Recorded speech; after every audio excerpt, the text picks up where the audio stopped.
I'm making my way back to my car now.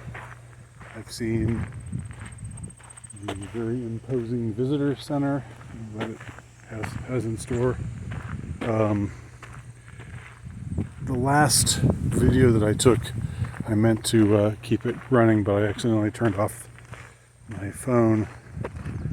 My finger hit the off button, so it's just a brief video. But in that video, I was being really careful because there's a part of the visitor center area up there where it says no photographs please, no photography please. And I was going to be obedient, but then when I saw under that glass panel, I saw, here is the ticket that was purchased by David Beamer, whose wife's book is on sale in our gift shop. The Let's Roll guy, and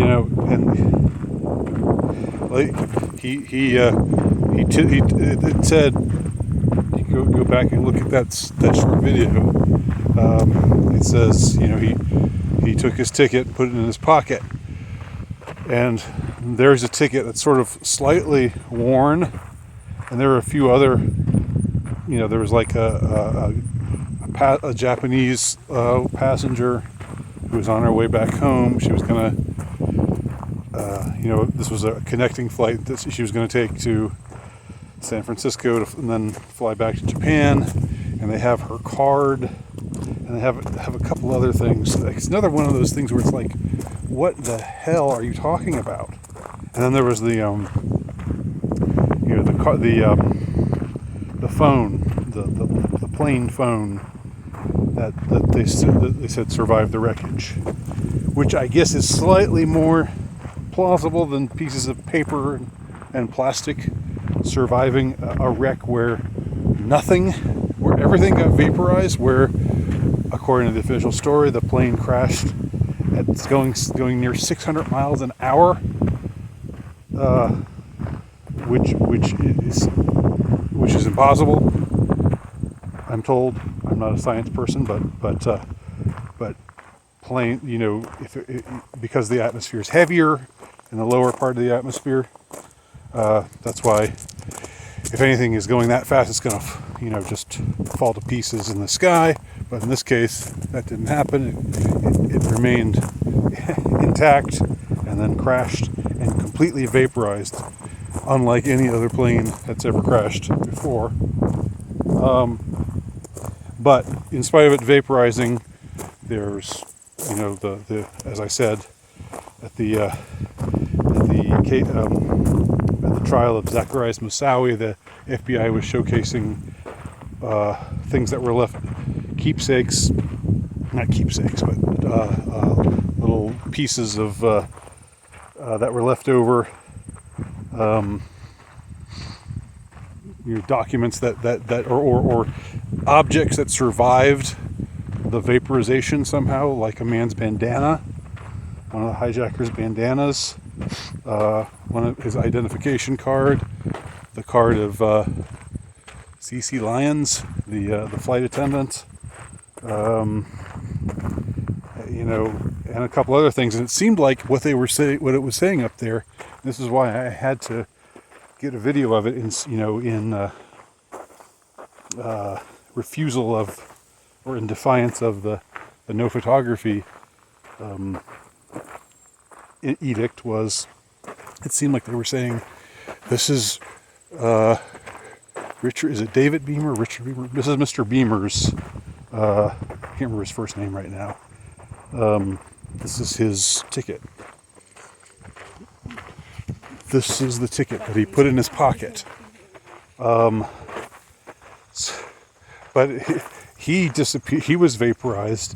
His pants were, his clothing was vaporized. But the ticket is still there.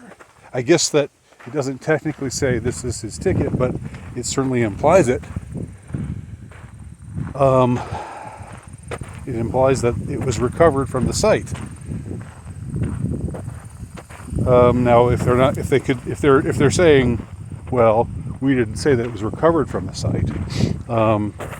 This is just meant to be a stand-in, to represent that, his presence on the plane that day. Well, if that was the case, that that's not the real ticket, not the real piece of paper, then I think there should be something there, like a parenthetical, note, this is not the actual ticket. Otherwise, what they're doing is tricking people into thinking that it is. Or maybe they actually say, yes, this is the ticket that survived, because they claim passports survived, they claim bandanas survived when everything else was vaporized. Everything and everybody else was just completely dissolved. In this case, in the case of this particular supposed crash, that everything was just subsumed under the earth. I don't know. That just seemed like an egregious thing to me. Now the phone, made of slightly harder stuff, I could more see it surviving, but not in this case, when again, all the footage of the crash that day was just of a hole in the ground and nothing else, and it didn't look like any plane crash that you'd ever seen footage of before.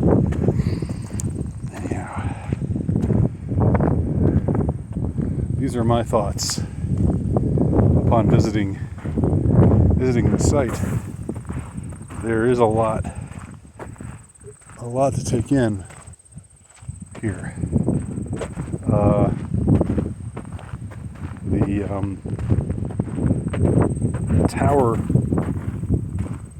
Tower of Bells, the Tower of Echoes, what was it called?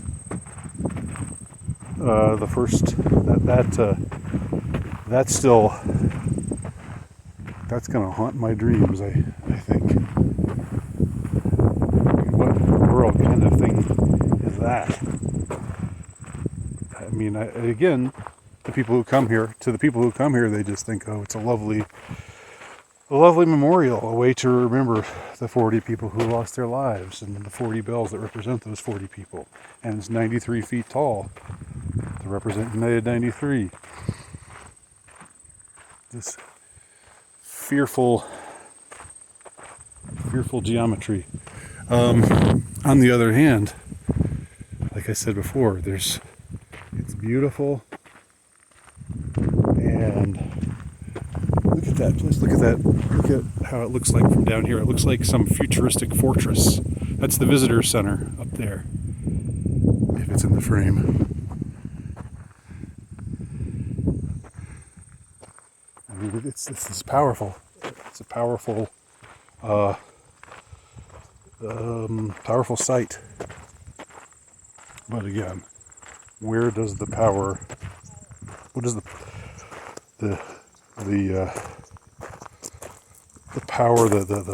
This feeling of, I don't know, this kind of uncanny feeling. Where does it originate from?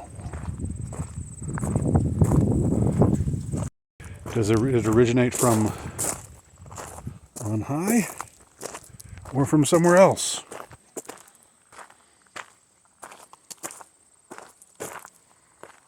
Well, I think I know my answer, but that's for each of us to decide.